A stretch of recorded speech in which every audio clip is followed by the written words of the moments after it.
Je m'appelle Mathieu Sinoveski, j'ai 39 ans, j'ai un enfant de 10 ans. Bien sûr, j'habite à Saint-Sulpice. Je suis restaurateur. Une spécialité, c'est que je suis dans la restauration collective. Voilà, mais je suis venu vous parler du projet sport. Donc il y a des sports que je maîtrise particulièrement bien et pour cause. Je suis un ancien moniteur de ski, j'ai aussi 2 BPGEPS. C'est les nouveaux brevets d'État, donc activité physique pour tous. Je suis aussi maître nageur, sauveteur et secouriste. Et je suis aussi inscrit sur les listes ministérielles en tant qu'athlète de haut niveau, même si ça remonte un petit peu en 2004, en athlétisme. Voilà. Il y a des sports que je maîtrise aussi un petit peu moins, le football et le rugby par exemple, mais je connais bien les règles quand même. Il y a le curling, hein, par exemple, ça c'est un sport que je maîtrise pas du tout, et heureusement qu'il y a les Jeux Olympiques pour me rappeler les règles. Voilà, mais au fond, peu importe. Ce qui compte vraiment, c'est les valeurs que le sport transmet.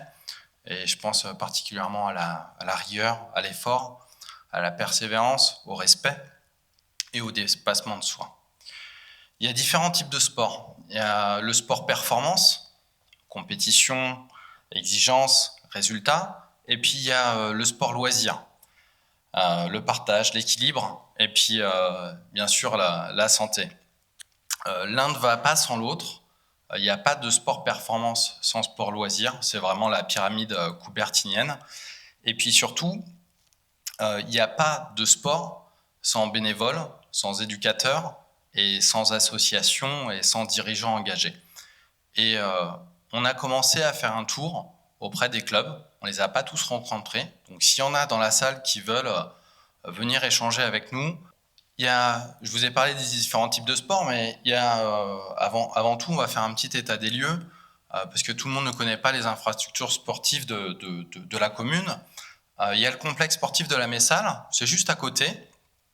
Il y a la halle des sports Henri Matisse, à côté de l'école du même nom. Il y a le complexe sportif Moll Trincade, où il y a le rugby, le football. Il y a l'espace Auguste Mille, là c'est le tennis de table, les échecs. Il y a la piscine, la piste de motocross qui est à côté qui a un terrain communal à côté de la sortie 6 de Saint-Sulpice. Bon, j'ai pas oublié le handball et le basket, mais je pouvais pas citer tout le monde. On a fait un tour de l'existant, parce que c'est important. Je vous laisse regarder les photos, j'ai vu qu'on m'a pris un petit peu de temps, alors je passe rapidement. Oh, je peux charrier un petit peu. En tout cas, le sport scolaire, c'est celui qui permet à chaque enfant de découvrir le sport, et on espère que ça va lui donner le goût du sport. Mais pour que tout ça fonctionne, il faut des infrastructures qui soient dignes de ce nom. On ne souhaite pas une piscine ou un stade olympique, c'est pas du tout ça. Par contre, en revanche, on a besoin d'équipements de qualité et surtout d'équipements qui sont entretenus, qui sont sûrs, qui sont accessibles et qui sont utilisables par tous. Alors quand on voit la photo, celle-ci, du saut en longueur, donc qui est juste à côté, sur le stade de la Messale, où les enfants de Marcel Pagnol, l'école privée Saint-Charles et les enfants du collège Persuc sautent, moi je trouve que c'est vraiment honteux.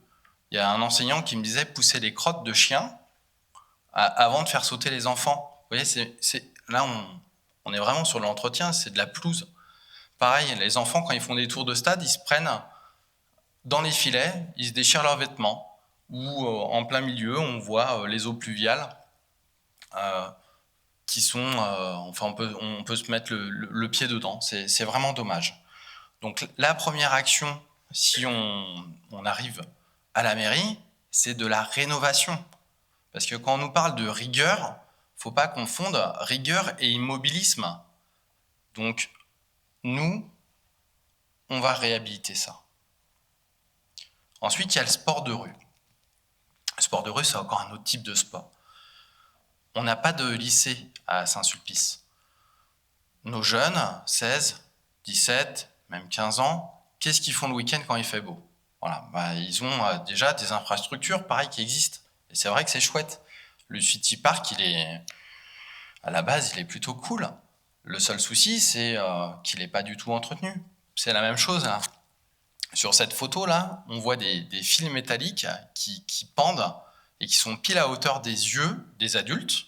Et les enfants, c'est pareil, ils peuvent se prendre dedans. Je n'irai pas jusqu'à dire se crever un œil, mais presque.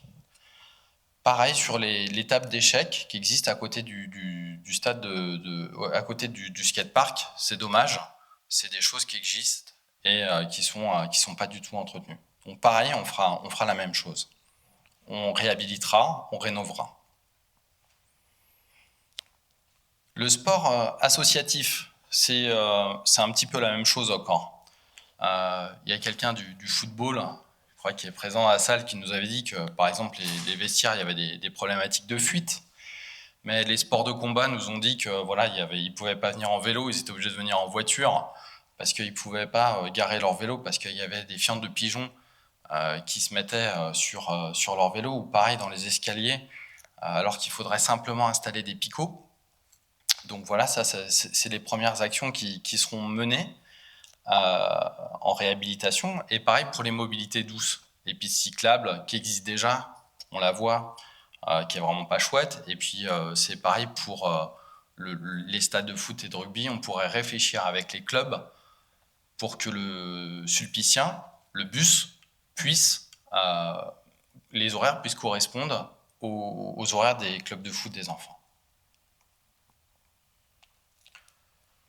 Ensuite, on arrive au projet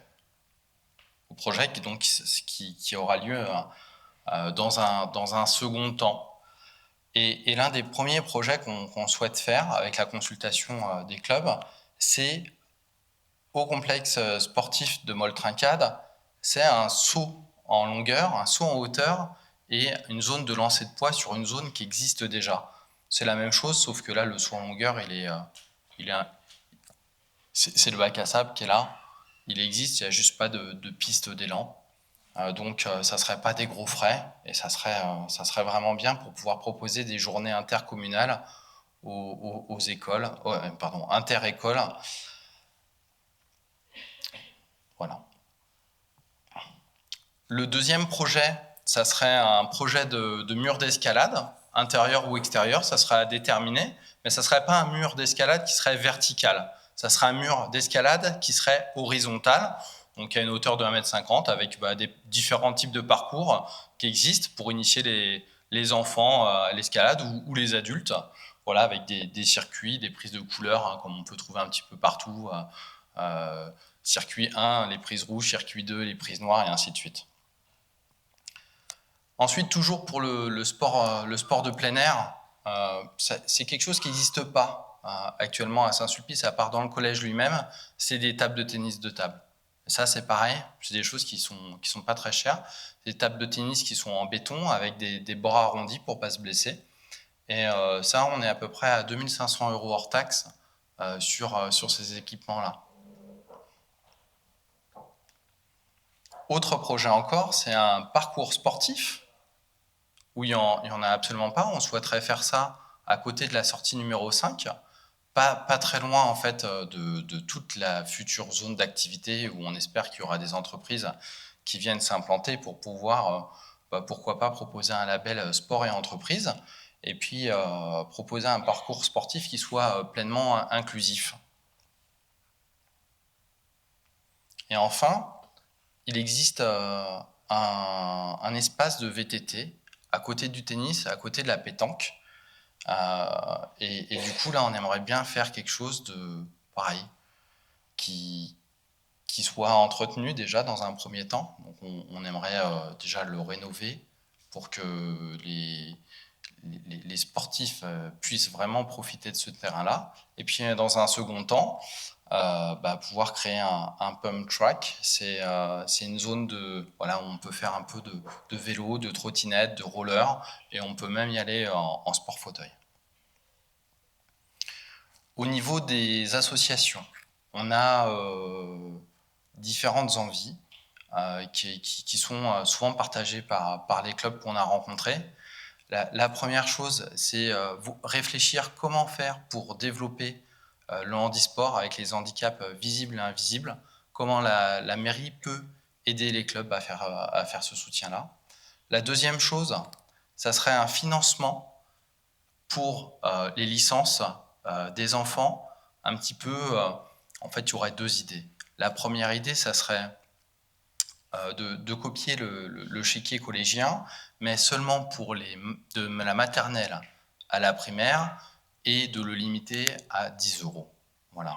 Donc l'enfant pourrait accéder à une licence qui serait à 10 euros moins chère. La deuxième, ça serait d'aider les associations directement. Donc ça serait à voir avec elles. Et enfin, ce qu'on souhaiterait faire, je m'y perds, hein, vous avez vu, je ne suis pas un bon politicien. J'en suis pas, hein, c'est pour ça, sans doute. Euh, Ça serait d'engager un travail de concertation approfondie à travers l'organisation d'assises de la vie associative avec un professionnel de la concertation pour que tous les clubs puissent s'exprimer sur leurs besoins. Parce que souvent, ce qu'on s'aperçoit, c'est qu'il y a des problématiques de créneaux, qui prend quel terrain à quel moment. Et aussi, on s'aperçoit qu'il y a des problèmes d'écoute. Parce que peut-être qu'il y a des clubs qui sont un petit peu moins fournis en adhérents et qui seraient un peu moins écoutés que des clubs qui auraient beaucoup d'adhérents. Donc l'objectif, ça serait d'écouter et de voir si on peut aussi mutualiser du matériel sur les différents clubs. Et pareil, on se tient à la disposition si jamais vous voulez échanger avec nous et s'il y a des présidents ou même des membres d'associations qui veulent échanger avec nous, c'est avec grand plaisir.